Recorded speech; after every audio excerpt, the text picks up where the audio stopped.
Alaykum aziz muxlis, kanalimizga xush kelibsiz. Kanalimizda mehmon bo'lsangiz obuna bo'lishni unutmang. Direktdan SMSlar keladi. Demak, nimaga bolangizga multiklar ko'rsatasiz deb. Mani bolam umuman multik yaxshi ko'rmaydi ham, yoqtirmaydi ham. So'ska masalan, ko'p bolachalar so'ska iste'mol qiladi. Mani o'g'lim umuman so'ska yoqtirmaydi. Shu uchun mana shunaqa kommentariyalarga javob bermoqchiman. Mani o'g'lim televizor ko'rmaydi, multiklar ko'rmaydi. Faqat musiqani eshitish juda ham yaxshi ko'radi. Hozir ham musiqani eshityapti, chunki multiklarni ko'rgisi kelmaydi. Musiqani lekin sevadi. Qozonga yaqin yursak qorasi yuqadi. Do'stlar, bizda bugun syomka. Biz bugun juda zo'r boshqacha vayn olamiz sizlar uchun.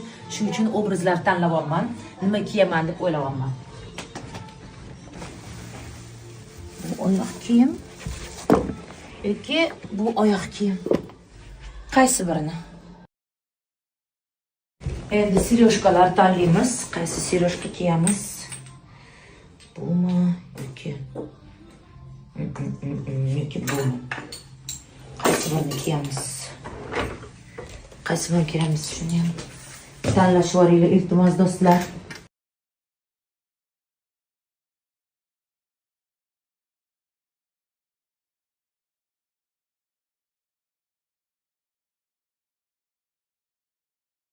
Endi esa kiyimlar.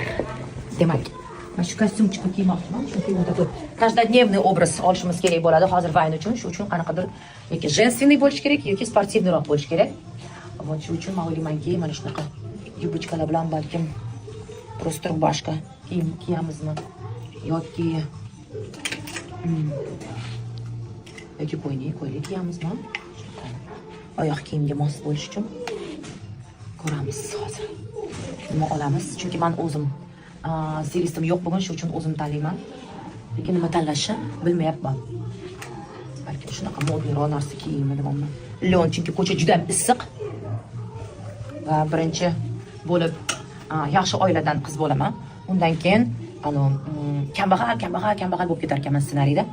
Shuning uchun shunaqa ham kiyimlar topishim kerak garderobimda.